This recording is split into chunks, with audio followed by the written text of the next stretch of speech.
పిత పుత్ర పవిత్రాత్మ నామమున ఆమేన్. ఈరోజు ఫిబ్రవరి 11వ తారీఖు.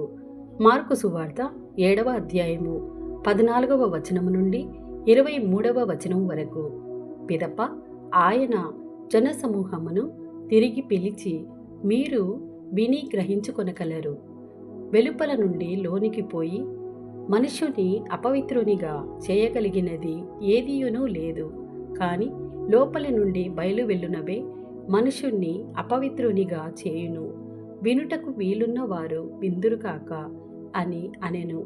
ఆయన ఆ జనసమూహమును వేడి గృహమున ప్రవేశించినప్పుడు ఆయన శిష్యులు ఈ ఉపమాన భావమును వివరింపమని అడిగిరి. అంతట యేసు శిష్యులను చూచి, మీరును ఇంతటి మందమతుల, మానవుడు భుజించున్నది ఏదియు అతనిని మాలిన్యపరచదు.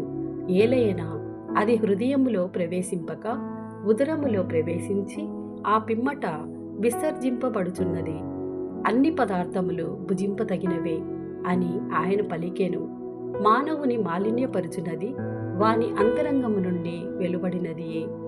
ఏలయన హృదయము నుండి దురాలోచనలు, వేశ్యా సంగమము, దొంగతనము, నరహత్య, వ్యభిచారము, దురాశ, దౌష్టము, మోసము, కామము, మాత్సర్యము, దూషణము, అహంభావము, అవివేకము వెలువడును. ఇట్టి చెడుగులు అన్నీయు మానవుని అంతరంగము నుండి వెలువడి అతనిని మలినపరచును అని పలికెను. ఇది ప్రభుని వాక్కు. సర్వేశ్వరునికి వందనములు.